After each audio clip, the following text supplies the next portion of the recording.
Mrs. Blanton. She is participating in the government, so we asked all the youth to come down, and just wanted to warn you at the next meeting in June, we're going to ask you to come down. So, Annalik? They won't be here. Well, she'll be here the first week in June. If everyone would please stand.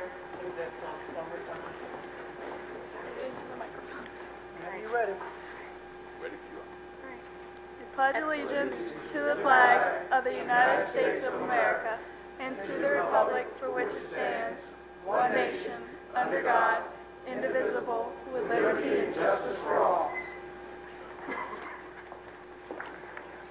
This is my water, right? Try not to spill it.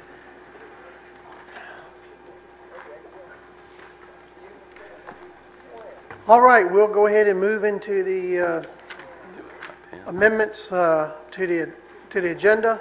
Mr. Vice Chairman? Mr. Chairman, I would like to propose a motion to amend the agenda and add item 3D, approval of Sheriff's Office grant, item 7A, first reading of ordinance to amend Article 12 of the Code of Caroline license taxes, also adding closed meeting under Section 3711A5, discussion of a prospective business, add personnel, Section 3711A1, and also add to the consent agenda a motion authorizing staff to develop a resolution to forward to VDOT regarding a left turn signal on the east side of 207 and Coolwater Drive.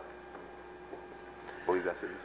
Okay, board members, you've heard the proposed amendment. Do we have a second? Second. Okay, a motion made and properly second that we approve the proposed amended agenda. All those in favor say aye. Aye. Opposed, same. Motion carries. All right. First item we have, certainly I can't pass up the opportunity in opening board comments on my behalf. I see Mrs. Blanton in the back there. I think she's grading still. But but again, Ms. Blanton, she taught me a few years ago, and I understand you're retiring, and we're going to talk to you about that later. But we are glad to see you here every year, and we're certainly going to miss you and bringing your students. But we'll keep in touch on that note. And that being said, opening board comments. Mr. Popovich, do you have any? I have none. Mr. Akers? Mr. Chairman, of course, I'm younger than you are, but Ms. Blanton taught me as well in government, and I do appreciate her and have appreciated her for all these years for what she's done for the students and the kids of Caroline County. Secondly, I want to say thank you to the board members that were able to come out to Lady Smith Day. It was a great event. A lot of people came through, and I think pretty much everyone I've talked to have said how much they enjoyed it, and we're looking toward a bigger and better Lady Smith Day next year. And again, I want to thank the board for their participation and for their support in that event. Thank you. All right, Mr. Seeley? No, sir. All right, Mr. Thomas? I just have one, and I received transmittal from Bryant Contracting, who is a firm that's actually doing work in the county on a couple of bridges. I think one is in your district, maybe, Mr. Roselle, and the other's in mine, but they actually sent me all of the construction documents, so I'm going to pass those on to, I guess, Mrs. Hall, so she can pass them on to Mr. Fincham when he comes. And that way somebody will have them who'll take care of them. Thank you, sir, and that was it. Okay. And, of course, I've already made my comments and appreciate the board for theirs. All right, first we have a presentation, under presentations and reports, our continued discussions with the establishment of the McShin Foundation program in Caroline County. And who's going to make that presentation to us? Thank you, Mr. Chairman, members of the board, and Mr. Akers. We had a great time. My family had a great time at Lady Smith Day, and we saw a couple of the supervisors there. I saw the sheriff there, and my daughter and my wife and I, we had a great time. There should be in your packet I think about a 15-page proposal. I really don't have much to add to that. The only thing, in preparing the proposal for you all, a couple of things just jumped out at me. In 2007, that was the first year ever that Caroline County budgeted over $1 million for incarceration. And the county went over budget for incarceration by $100,000 that year. That was 2007, and now we're over $1.5 million. That looks like $1.5 million a year. We're going to be over budget by over $200,000 this year. It's a real problem. What we're proposing is essentially two things: is that the cannery be converted to a recovery community center. There are freezers and refrigerators in the back that could be used for the food bank as an outlet for Caroline County. The McShin Foundation would run that recovery resource center. They would also run the food bank outlet for free. And the other thing we're asking is that when we were here last, we were talking about what would the quantifier be about savings, and I would submit that the quantifier should be inmate days. Whatever the inmate days are for the fiscal year ending June 30, 2010, that be the quantifier for the savings that we would have in future years. That's really what we're here about. Mr. Shinholzer's got more to say about, I think about both of those, but certainly about the use of the cannery. Thank you. I just, very excited, and last time I was here to move forward, looking forward to getting with the administrator and hammering out what an MOU might look like, and then, flush it out, vet it, and come back here, as soon as possible and work that out. And, the quantification of the inmate days is good. I mentioned to Tony, though, I said, remember, each year it went up. So, I'm the businessman. I think there should be an inflationary up going in there, but we can stick with today's numbers for future references if that's good. But I think you're getting a double deal, though. Can't go without saying that. But we're excited to move forward and do look forward to getting with the administrator on an MOU so you can see what it looks like. Any questions? Okay, certainly we'll get there. I guess one thing, Arian, there would probably need to be some sort of a contract, something from us to you. Right, memorandum of understanding. We could work all that in a really simple agreement such as that. All right. And, well, heck, Tony, you're an attorney. You can do it for us, couldn't you? I'm a criminal lawyer. I'm not really a contracts lawyer. But what would it take to get the cannery? I mean, would it have to be that you all would vote that it could be something that could be used as a recovery community center? And how quickly can we get a decision on that? Because we'd like to get this started July 1 if we can. That may be moving. I may be overly ambitious there, but I know that this guy, John Shinholzer, gets things done. And if you say, okay, go ahead, he'll have his people there tomorrow morning getting that place fixed up. So I don't know, what can we do to make that happen? I'm not sure of the procedure. Okay. I need to know a little bit more about what they're going to do. All right. Do you want to start with Vice Chairman? You guys want to ask your questions, and we'll see. We'll get there. All right, that's fine. Thank you, sir. Gentlemen, I just want to make sure and make sure you understand my perspective. The cannery has been a historic resource that's been used for 40, 50 years, whatever it is.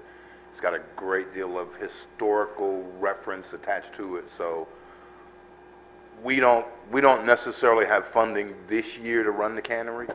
We did have funding last year, and I think a couple of board members were working on a joint thing to do it. So if we gave you the cannery for this year and said maybe next year we'll take it back, is that going to be a problem? That wouldn't be a problem, I don't think. 'Cause really, all we really need to do is clear everything out and basically make it suitable for group use. And if you have a place to store the equipment, that would be smart money on your part. If somebody had a barn, you could just take the stuff to. But we need to move the equipment out to make it suitable for a recovery center. That's the biggest number one thing we got to do. We don't need that equipment. How many days a week are you going to meet? it would be 7 days a week, pretty much 16 hours a day. It'd be a recovery center that'd be utilized by the consumers in the county. Yeah, so it's not a place where we could use alternative resources. We've got our AAA center here, and we share that. So you want something that you can have. It'd be pretty much two uses: recovery community center and a food bank in the back. Okay. Now the center, other organizations could certainly use it when it wasn't used for meetings, so to speak. So it could be a center that could be open, like the McShinnon Foundation in Richmond. We have a lot of different groups and organizations use our space, but they're recovery related, and they do recovery activities and events there. So it would be open for that purpose.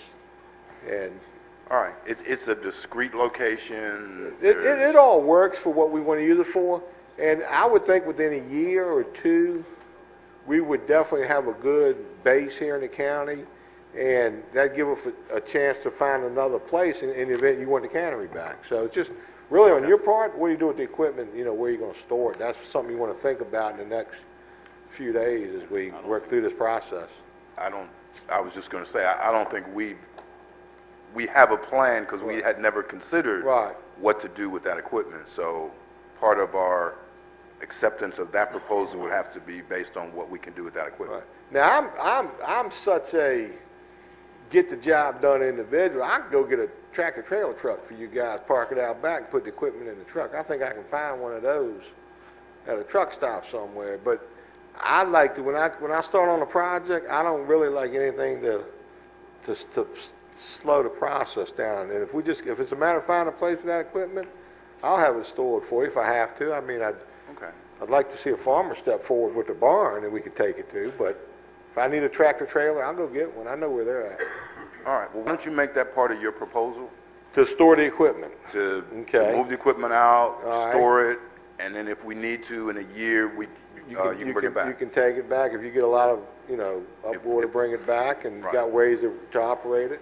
Right, and then in the meantime, you might find a new facility in that year, but we give you a perfect place here. I'll be real open to that, sure. That's all I had. Thank you, sir. Okay, Mr. Seeley, you have questions?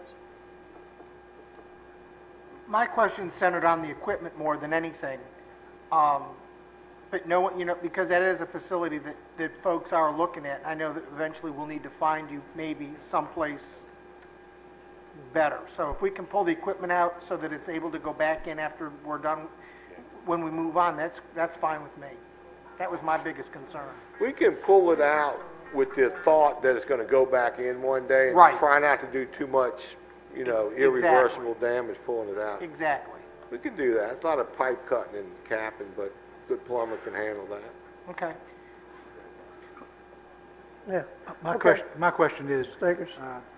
the Old Lady Smith Elementary School, do we not have control over part of that building?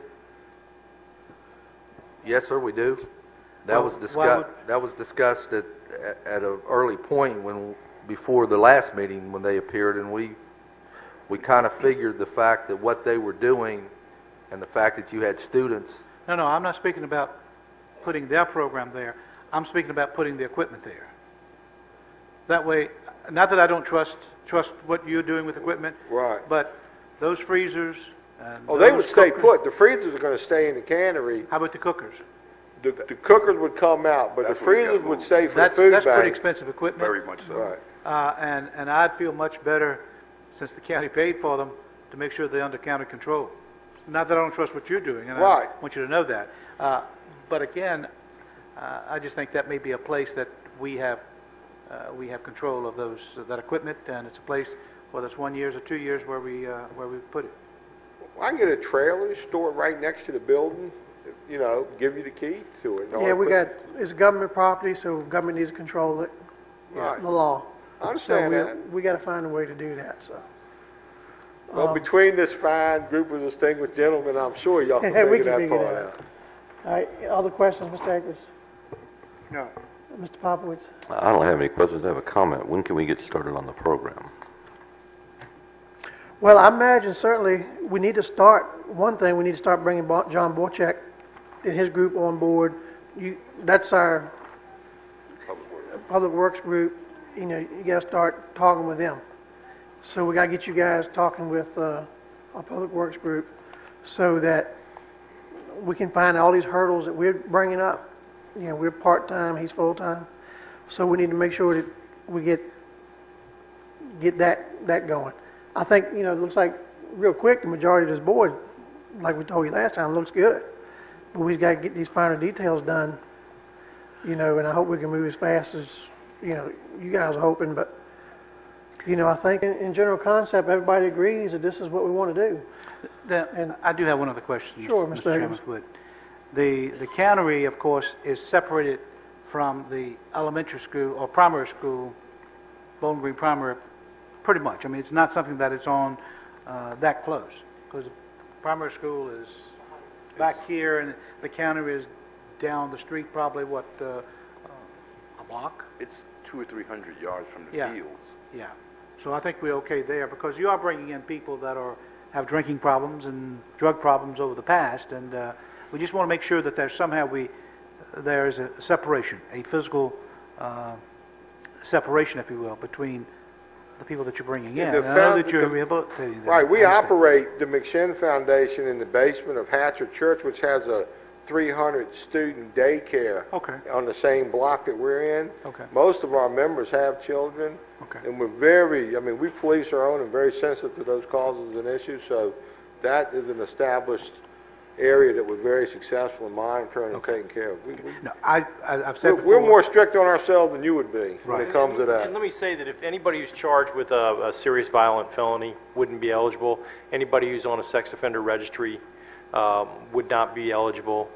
These would be people who've committed misdemeanors, property crimes, drug crimes, not people who are child molesters or engaged in any serious violent felonies. Is there any reason we could not get the program started by July 1st?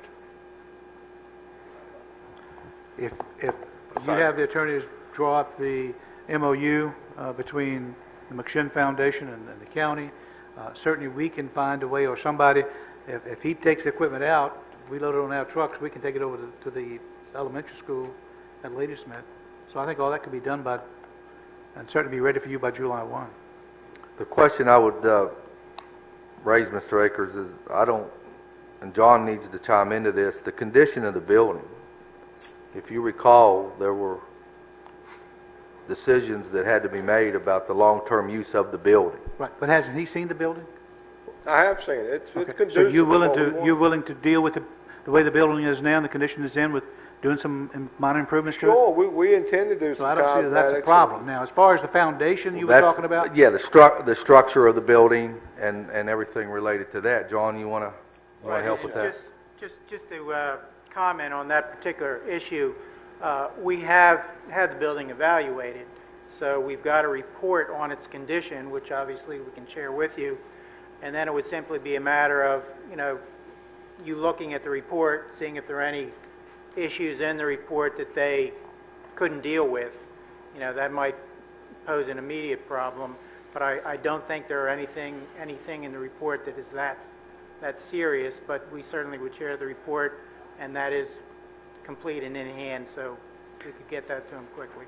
Well, I just think we need to understand that, I don't think the county is going to do anything to upgrade the building. To be honest, if we were, we probably would have done it to accommodate the cannery at this point. So we're not going to be able to do anything to upgrade the building, and I guess if it's not suitable for you, then I find somewhere else, and we'll work with you to find someplace else. One thing I'll tell you about the McShin Foundation that I've seen is that the people who are there, they are carpenters, they're plumbers, they're electricians. They're people who want to, as part of their recovery program, want to give back. And I've been down to the McShin Foundation's Recovery Center in Henrico, and when I first walked in, Mr. Shinholzer was showing someone who had just started in recovery there how to get down on the floor and scrub underneath some I think it was a refrigerator or something. But they're very, the people there work and they get things done. And I know that if we turn this over to John, that it'll be fixed up pretty quickly.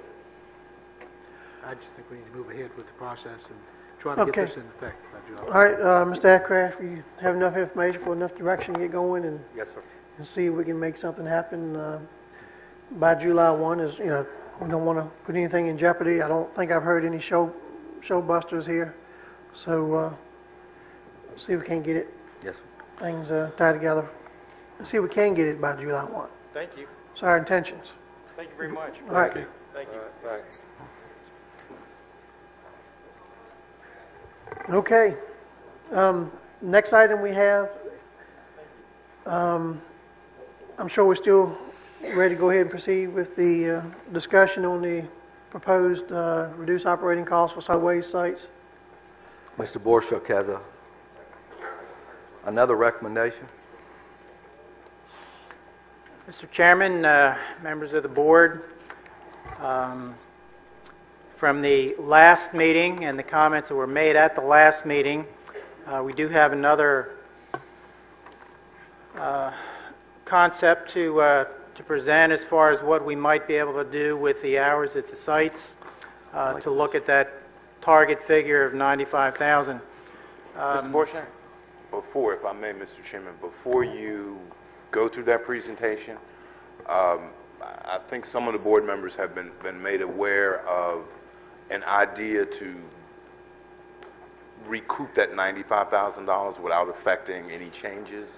So I don't know, I'm going to ask the chairman if you want to continue with the report or if you want us to address the other possibilities. I think it's will be an idea. This is an idea that was just approached, and as an idea. And I don't know, you know, in government we have to do this here, and let the folks see, you know, and debate this particular possibility. But there may be a way that we not close with this schedule at all.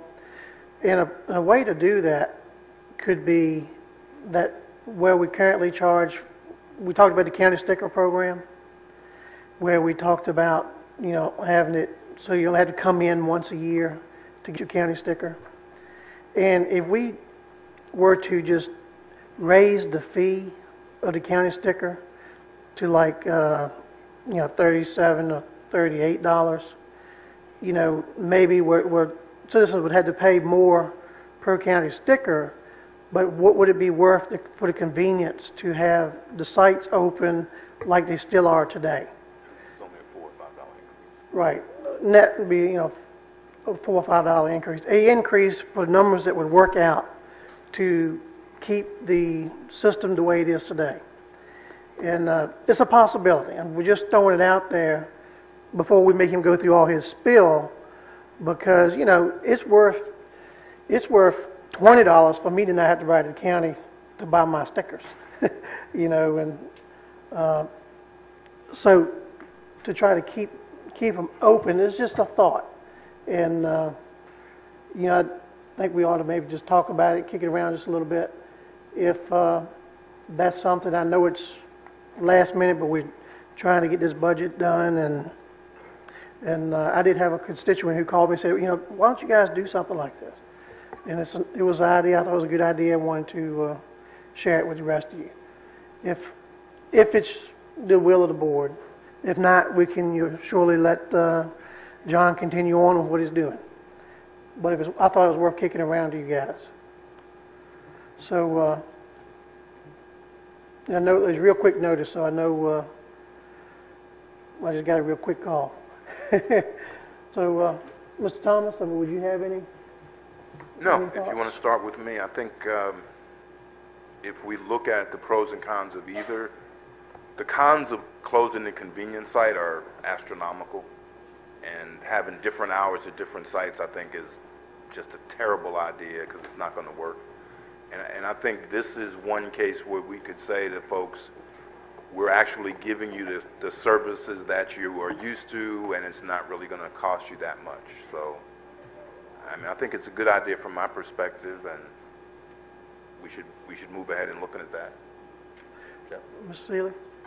Well, I guess I'm confused because we've talked about the change in the fees to the stickers for not having to come in and get them. What were did we ever figure out what the new fees were? Because Sharon Carter, we were at 7, we were going to go to 2, And I thought they were 25 and 35, or 25 and 30. 25 and 30. That's the proposal, isn't that That's the correct, Ms. proposed. Hatch? 23 and 28. From 23 and 28. Yeah, the proposal will be to 25 and 30 as opposed to 23 and 28. Right. And eliminate the various classifications down to 2. Right now, we have 21. Some ridiculous. Right. So, you know, each citizen for, you know, each vehicle would be like maybe $6, $7 more to get the number we need to make up the difference. Would that be close, Mr. Parton? From like for an automobile, from 23 to what number would it take to I raise had the a amount of very preliminary discussion with Beth Curran. I want to emphasize that it was Right. very much preliminary and hastily done, but she was estimating that increasing it by $5 each would add roughly $100,000, but there's also an increase already built into the proposed budget for FY11. We didn't get as far because that all happened Friday and really didn't get a chance to get into it. But so I don't know that you would achieve all of that $100,000 by increasing it by $5, but that's a starting point for her estimate as to what that may generate. 20,000 cars times 5. Okay. Is that it, Mr. Seeley? Yeah, Any I'm questions? just looking at numbers. Right, and it's real fresh. I realize that for everybody, but it was just a possibility. Mr. Akers?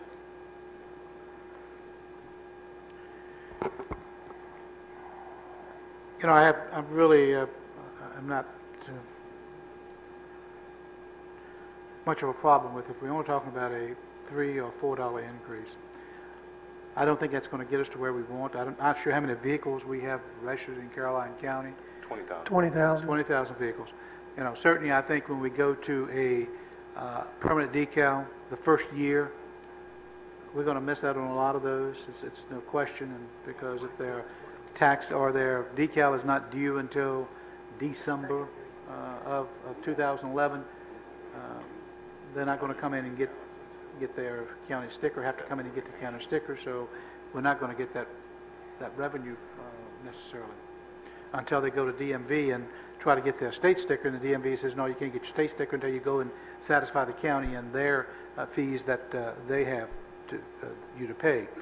But I'm not sure I'm willing to go $7 or $8 more at this point on the county stickers. In fact, I know, or I'm sure there is a limit. Did you check that out, Mr. Pardon? Is there not a ceiling as to what you can charge for county decals?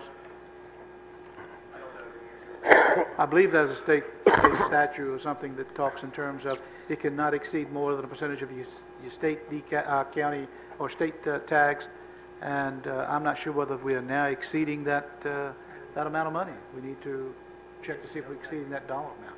I think it's worth checking into. I think it's worth looking at further. But I'm not sure that I would support Mr. Parton, any did more you than check another $3. county to see what Hanover or Spotsylvania was charging? Did you? I haven't yet, Mr. Chairman. I think we can answer all these questions and bring it back on June the 8th, but Okay. don't have the answers right now. All right. Okay, Ms. Popowitz? I'm kind of the same thought. I really don't want to increase our sticker costs by $7 or $8 a car. And in looking at the new proposed schedule, I don't find it offensive. That's the thing. I think that the majority of people can live within the new proposed schedule, which is Monday through Friday, 10 a.m. to 7 p.m. Certainly in the wintertime, that means dark. On Saturdays, 10 a.m. to 6 p.m., and then Sundays, noon to 4.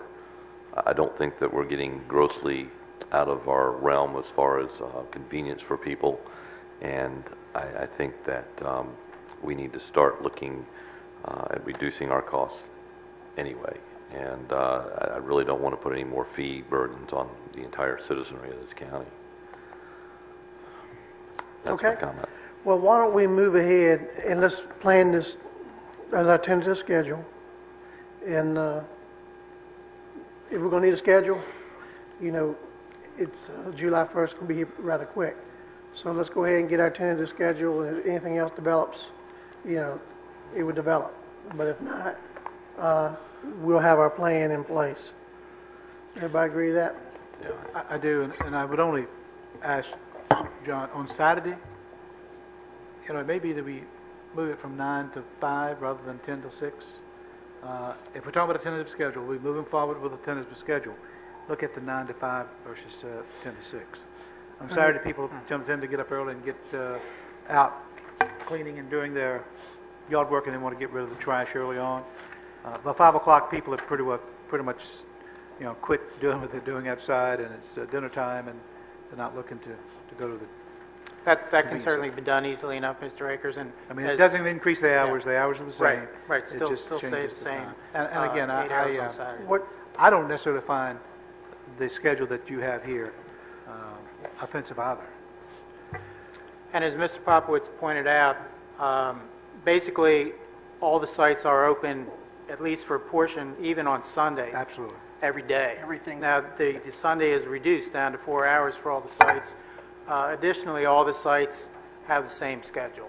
So you're not dealing with a lot of variation, so that people know no matter what site they go to, these are the Same hours. time. Same time. I think that's the most important thing, is they're all uniform.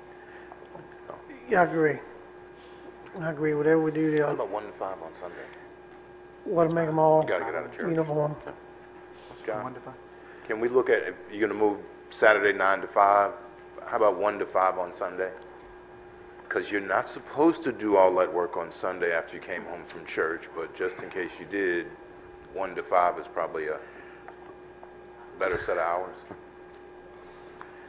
Certainly, we can move those around within the slots. As, you know, if we're keeping to the same number of hours, it still has the same effect on the bottom line. Right, because then you close at 5 on Saturday, you close at 5 on Sunday, so when the crabman's out there, I know I got to get there before 5, and they're all the same thing. And Mr. Chairman? Yes, sir, I Mr. Akers. really want to understand, I'm not opposed to increasing the county decal sticker some, but if we're not going to use it to offset the convenience sites, let's make sure it goes into our reserve, our unencumbered balance, so we start building that back up. Whether it's $80,000 or $75,000 or whatever the number is, I think it's important that money goes into those, into unencumbered balance. Let's not try to spend it just because we Well, collect it. unless it was, you know, my thought was, you know, find a program that it could work well. It's not a lot of money in government, you know, the way it is all in all. So I don't see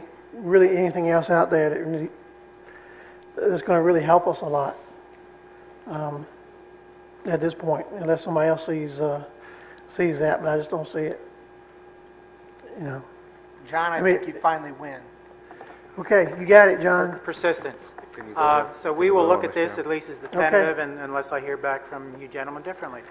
Okay, we'll keep on like this because it's not a bad plan, it really isn't. But it's, let's go ahead and vote on it so we can let him start planning to. I'll make a To get it motion that going. we accept the schedule with the 2 modifications of 1 to 5 on Sunday and 9 to 5 on Saturday. Second. Okay, motion made and probably second that we move forward with the proposed schedule. All in favor, say aye. Aye. Aye, opposed, same. All right, and I appreciate the board's indulgence in that debate. I think it's healthy for us to get out here and throw ideas and collaborate and share that with the public. So I think it's Thank you, what we're gentlemen. supposed to do. Thank you, Mr. Borchak. Appreciate that. Next, we have appointments. The appointment to the Rappahannock Emergency Medical Services Board, Mr. Mark Garnett is being asked to be reappointed. So a Mr. motion. Chairman, I make a motion to reappoint Mark Garnett to the Rappahannock Emergency Medical Services Board. Second. Okay, motion made by Mr. Akers, seconded by Mr. Thomas. All in favor, say aye. Aye. Aye, opposed, same. Motion carried. Board members have any members ready for the Board of Equalization? Mr. Chairman, I have a name a person I'd like to appoint, Okay, Mr. Jim Fulham.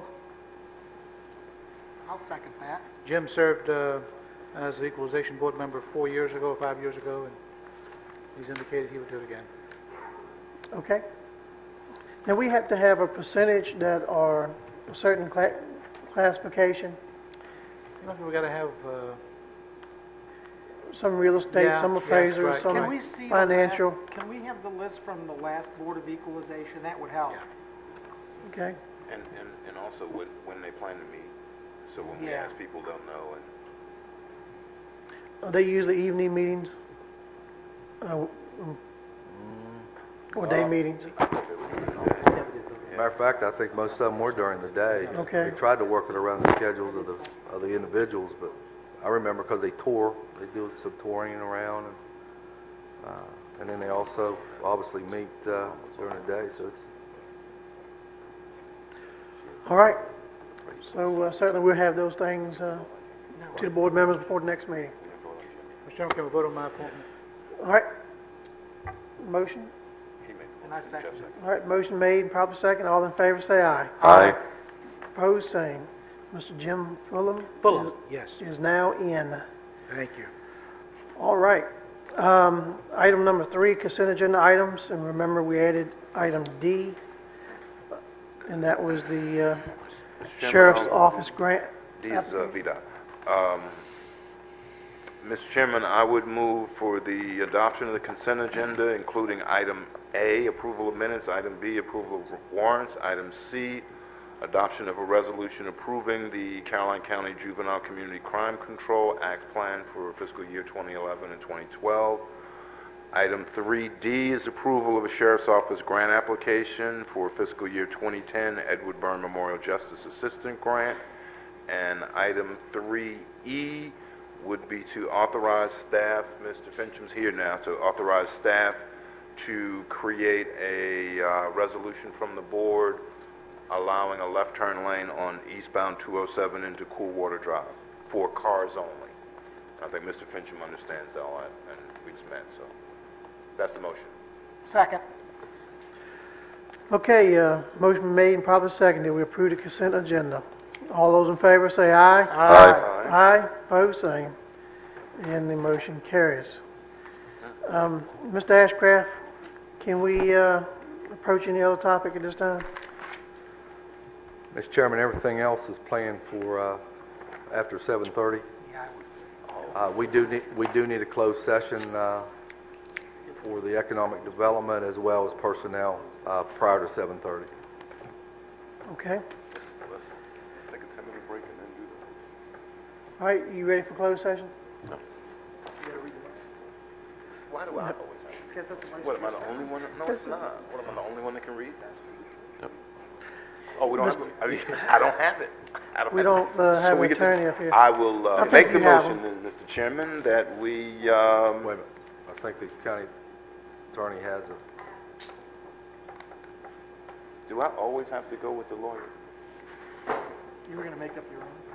Gary, do I have to go with the lawyer or what? You think so? Yeah, that's true. Well, we knew that one. This one is in here. So, all right, I'm going to start reading, and if she'll correct me if I'm not right. She was sitting over there. Okay. Mr. Chairman, I would make a motion under Section 22, or Section 2.2-3711A7, consultation with legal counsel and briefings, thank you, ma'am, by staff members, let's back that up. Yeah, I can't read two things at the same time. I'm good, but not that good. All right, I'll make the motion that the prospective business exemption, Section 2.2-3711A5 of the Code of Virginia, to provide information to the board on the type of business and potential expansion of a business in the county about which no previous public announcement has been made. I also request that we go into closed session under section 3711, A1, personnel regarding the proposed budget. So that's the motion. That was A5.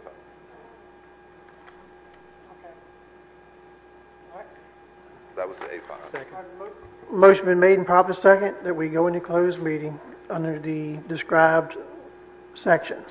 All those in favor say aye. Aye. Aye, opposed, same. Oh, Mr. Chairman. you're on most of it.